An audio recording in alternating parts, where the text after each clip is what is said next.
Welcome guys to my channel. आज हम लोग मॉडर्न हिस्ट्री स्टार्ट करने चाह रहे हैं। ये मतलब मेरी पहली सीरीज़ है जिसमें मैं मॉडर्न हिस्ट्री पढ़ाऊंगी और इससे पढ़ाने से मेरा खुद का भी रिवीजन होगा और मैं आप लोगों की भी हेल्प कर पाऊंगी। आई होप मैं आपको अच्छे से क्लियर कर पाऊँ। सबसे पहले हिस्ट्री होता क्या है, और ये मेरे खुद के नोट्स हैं गाइज। हिस्ट्री सबसे पहले हम पढ़ेंगे हम लोग हिस्ट्री होता क्या है। सबसे पहली चीज़ तो है तो recorded events of the past, only those events which had great impact on future, social, political and economic.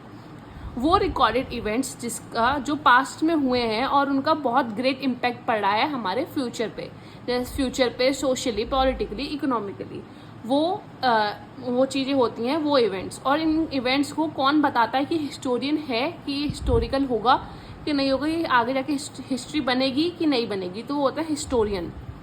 Scientific analysis of the fact by the historian and relevant facts is historical and irrelevant fact is unhistorical is only decided by the historian। इसमें clear आप देख सकते हैं लिखा है scientific analysis of the fact by the historian. जितने भी scientific analysis हैं वो कौन बताता है कि हाँ ये साइंटिफिक है या अगर आगे हिस्ट्री बनेगी कि नहीं बनेगी, वो कौन बताता है? हिस्टोरियन बताते हैं।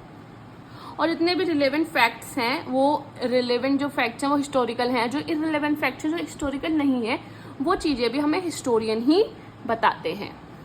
और इस वीडियो में हम लोग सिर्फ वो माइंड मैप देख रहे हैं कि हम क्या आगे पढ़ेंगे। ये अभी बस स्टार्टिंग है हिस्ट्री का कि क्या क्या आगे हमें चीज़ें पढ़नी है। तो हमारी जो हिस्ट्री है वो 3 पार्ट्स में डिवाइडेड है, ancient, medieval and modern. You all know कि 3 पार्ट में डिवाइडेड है और हम लोग अभी मॉडर्न हिस्ट्री को कवर कर रहे हैं। ये आप देख सकते हैं, मैंने इंडिया का एज ए रफ मैप बनाया है। हाँ, तो जैसे कि जब हमारी पहले के टाइम पे जब हमारे देश में कोई नहीं आया था, कोई इंग्लिश नहीं आया था, इंग्लिश, ब्रिटिशर, कोई भी डच, पोर्चुगीज कोई नहीं आया था, तो उससे पहले हमारी जो इंडिया थी वो कहलाती थी गोल्डन बर्ड। गोल्डन बर्ड कहलाती थी, सोने की चिड़िया। पर आफ्टर मॉडर्न हिस्ट्री, मतलब कि जब इंग्लिश आ गए उसके बाद जो हमारी जो इंडिया है वो सिर्फ बर्ड रह गई, गोल्डन हट गया। That was very sad, I know, but हमें अब यही चीज़ आगे पढ़नी है।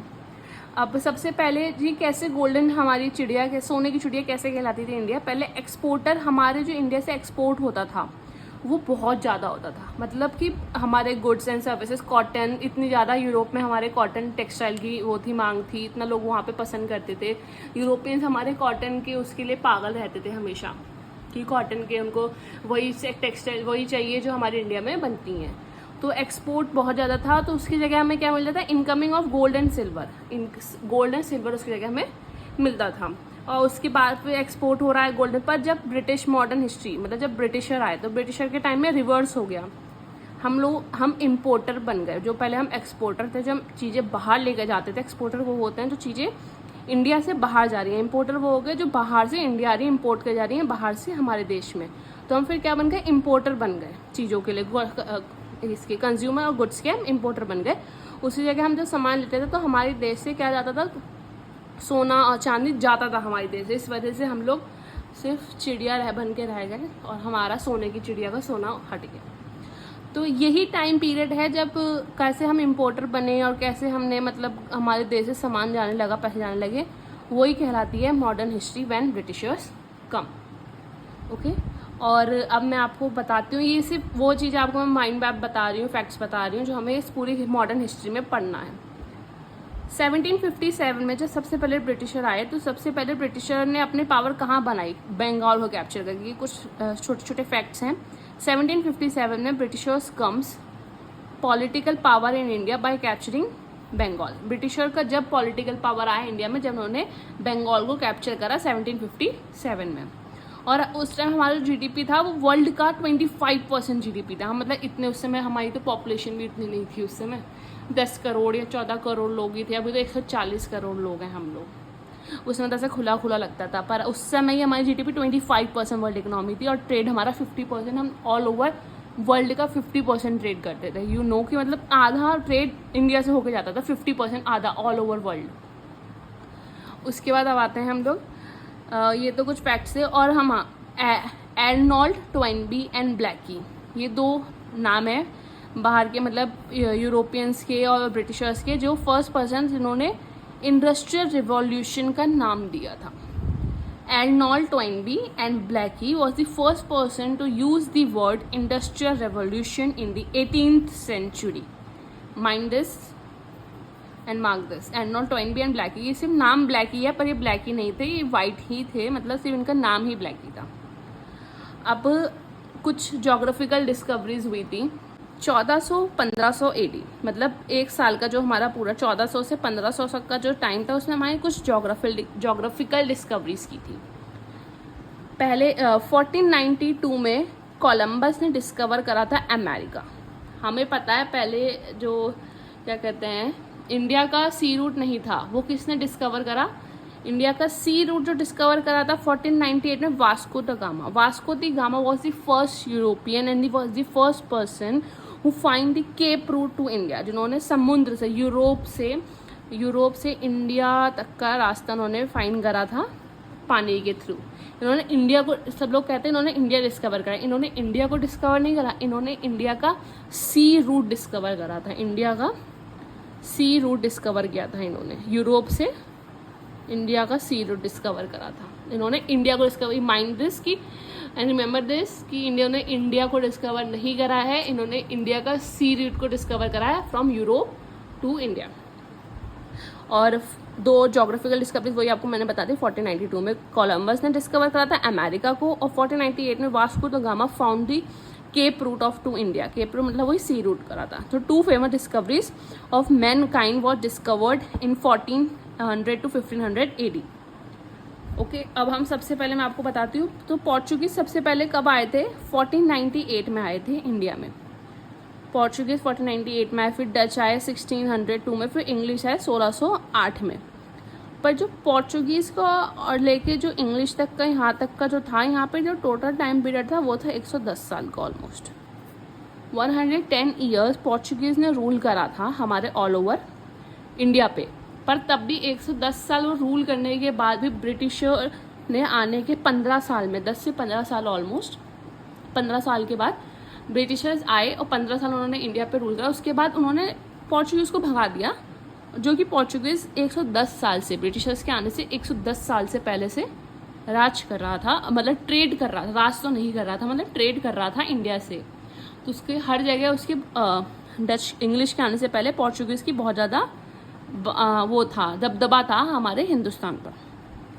अब जैसे मैं, और सबसे पहले पोर्चुगीज़ आए तो आए कहाँ, मैं आपको बताऊँगी कैलीकट, ये केरला वाले एरिया में. उस समय मैं आपको बताती हूँ, ये वाला जो एरिया था नीचे वाला ये एरिया था, इसे कहते थे विजयनगर स्टेट.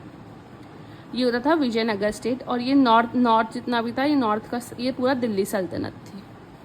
और कैलीकट, यहाँ पे सबसे पहले जो वास्को द गामा आए थे सबसे पहले कैलीकट में.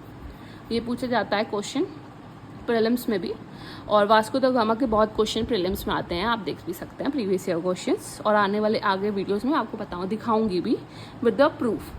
ओके, तो यहाँ पे विजयनगर एम्पायर था उस समय, यहाँ बहमानी स्टेट थी, दिल्ली सल्तनत था. तो यहाँ पे जो कैलीकट है, यहाँ कैलीकट में सबसे पहले आए थे हमारे पोर्चुगीज़ 1498 में, Vasco da gamma. I hope आपको ये चीज़ें क्लियर होंगी. अब हमें आगे मॉडर्न हिस्ट्री में यही इनके Portuguese, Dutch, English, Danes, French, इन सब के बारे में ही पढ़ना है. और मेन तो हमारे यही हैं ब्रिटिशर्स. जो ब्रिटिश ईस्ट इंडिया कंपनी थी, जो हमारे देश पे उन्होंने राज करा, वो इंडिया में किस ऑब्जेक्टिव से आई थी, अब मैं आपको बताती हूँ, और उन्होंने क्या ऑब्जेक्टिव था और क्या हो गया. तो British East India Company did not come to India with the objective of becoming the political power. वो ईस्ट इंडिया कंपनी इंडिया में इस ऑब्जेक्टिव के साथ नहीं आई थी कि वो यहाँ पे राज करेगी, यहाँ पे पॉलिटिकल पावर अपना क्रिएट करेगी. But it is circumstances in India persuaded Britain to aspire for political power. But ऐसे कुछ सर्कमस्टांसेस बन गए उनके इंडिया आने के बाद कि उन्होंने, ब्रिटेन उससे इतना ज़्यादा परसुएड हो गया, इतना ज़्यादा उसके लिए वो हो गया कि हाँ आप उसको राज करना है इंडिया पे पॉलिटिकली. यहाँ के सर्कमस्टांसेस देखे कि उस समय पोर्चुगीज़ था, यहाँ पे ट्रेड इतना ज़्यादा अच्छा था, कॉटन, टेक्सटाइल, ये सब था. तो उन सब चीज़ों से वो सोचा कि हम यहाँ पे राज कर सकते हैं, मुगल्स को भी पागल बना सकते हैं. उन्होंने किया भी आगे, और उन्होंने अपनी क्या करी, पॉलिटिकल पावर अपने यहाँ पे क्रिएट कर ली. पर वो इस मकसद से नहीं आए थे कि यहाँ पे पॉलिटिकल पावर करेंगे, अपने पॉलिटिकल चीज़ों को क्रिएट करेंगे, पॉलिटिकल पावर बनाएंगे. बट यहाँ के सर्कमस्टांसेस ने उनको परसुएड कर दिया कि हाँ ब्रिटेन अपना यहाँ पे पॉलिटिकल पावर क्रिएट कर सकती है. अब मैं आपको बताती हूँ कि 1608 में सबसे पहले इंग्लिश आई थी, मतलब ब्रिटिशर्स जो थे वही आए थे हमारे। फिर 1757 में ब्रिटिश पावर आई थी बंगाल में, मैंने आपको भी पीछे क्लियर भी करा था यहाँ पे, आप देख सकते हैं। 1757 में Britishers come political power in India by capturing Bengal. तो यहाँ पे 1608 में इंग्लिश आई, इसका मतलब ये नहीं कि उसकी सत्ता आ गई, उसने हमारे इंडिया पे राज कर लिया। उसका मतलब ये था कि हाँ इंग्लिश आई है हमारे इंडिया में, और वो सारी चीज़ों को क्या कर रही थी, एक तरीके से देख रही थी, समझ रही थी कि कैसे इंडिया में चीज़ें चलती हैं, कैसे गो थ्रू होता है। मुगल एम्पायर को समझने की कोशिश कर रही थी, टैक्सेस को, सारी चीज़ों को समझने की कोशिश कर रही थी। फिर 1757 में ब्रिटिश सबसे पहली बार पावर में आई थी, कब? बंगाल में, बंगाल को कैप्चर करने के बाद, है ना। उसके बाद 1857 में ईस्ट इंडिया कंपनी यहाँ पे थी, 100 साल तक इन्होंने राज किया। जो इन्होंने 100 साल राज कराया उसमें बंगाल, मराठा, मैसूर, पंजाब और सिंध, हम पढ़ेंगे पूरी मॉडर्न हिस्ट्री में उन्होंने कैसे इन सब चीज़ों को अपने उसमें करा, अपने कब्जे में करा, इन सब कैसे हराया इनको, कैसे इनको अपने कब्जे में करा। और 1857 के बाद यहाँ पे 1947 आता है, जब ब्रिटिश पार्लियामेंट को 90 साल, ब्रिटिश पार्लियामेंट को बने यहाँ पे 90 साल हो गए थे। और 1915 में यहाँ पे गांधी जी आते हैं, मतलब 1915 एकदम लास्ट में ही। 1947 से आप देख सकते हैं कितना क्लोज है, मतलब बहुत लास्ट में गांधी जी आते हैं, क्योंकि पहले वो अपनी साउथ अफ्रीका में जाकर उन्होंने पढ़ाई करी थी, अपना उसका लॉ का कोर्स पूरा करा था। और ये पूरा कॉलोनियल पीरियड कहा जाता है, इसी को कहते हैं पूरा कॉलोनियल पीरियड। कॉलोनियल पीरियड क्या होता है? जब ब्रिटिश ने पावर सत्ता में आई थी लेके हमारी आज़ादी तक, इसको हम कहते हैं कॉलोनियल पीरियड, जो होता है 190 साल इन्होंने हम पे राज किया था गाइस, 190 साल। 100 + 90, यहाँ पे 100 साल ईस्ट इंडिया कंपनी और ब्रिटिश पार्लियामेंट 90 ईयर्स, तो 190 ईयर्स गाइस। अब हम पढ़ते हैं यहाँ पे, जो कि मतलब एक लास्ट पॉइंट है इसका कि मतलब गो थ्रू का, जो मैं आपको ऊपर से बता रही हूँ। Tools and mechanism use by British who control India is the name of development. Similar tools and mechanism use by India to overthrow British rule from India. जो इसका मतलब है, जो टूल्स एंड मैकेनिज्म ब्रिटिशर्स ने use किया था हमको India को कंट्रोल करने के लिए, हमारी डेवलपमेंट को कंट्रोल करने के लिए, वही सेम टूल्स एंड मैकेनिज्म हमने यूज़ करे ब्रिटिशर्स को हमारे देश से भगाने में। Tools and mechanism use by British who control India is the name of development. जब उन्होंने डेवलपमेंट का नाम लेके हम पे जो राज करा था, वही टूल्स एंड मैकेनिज्म हमने सेम यूज़ करे ब्रिटिशर्स को इंडिया से भगाने के लिए। तो ये हमारा पूरा ओवर थ्रू है कि हमने क्या क्या पढ़ना है मॉडर्न हिस्ट्री में। I hope this is clear to you. और अगर मैं बताऊँ तो मॉडर्न हिस्ट्री को हम 3 पार्ट्स में डिवाइड कर रखा है। पहला 1498 से लेकर 1757 तक, जो कि हमारा फर्स्ट पार्ट है, और उसके बाद है 1757 से 1857 तक सेकेंड पार्ट है।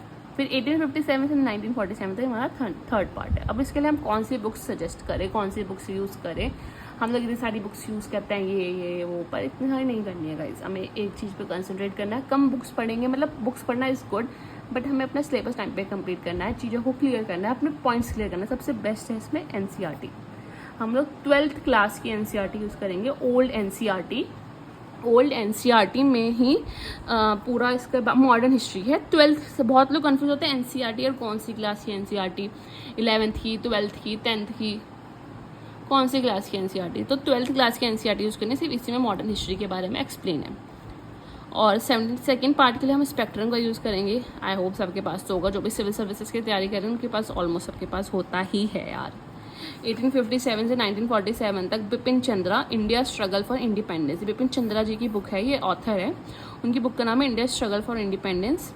तो आपको ये मतलब अच्छे से इन 3 बुक्स को आई विल रिकमेंड, मैं अपना रिकमेंडेशन देती हूँ, इन 3 बुक्स को पढ़ना चाहिए।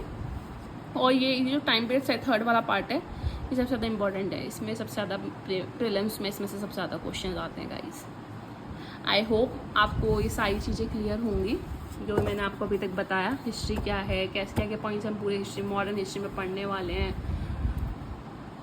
हम आगे और वीडियोस लेके आएंगे, आपके साथ कंटिन्यू रहेंगे। If you like, please like this video and subscribe my channel. Thank you.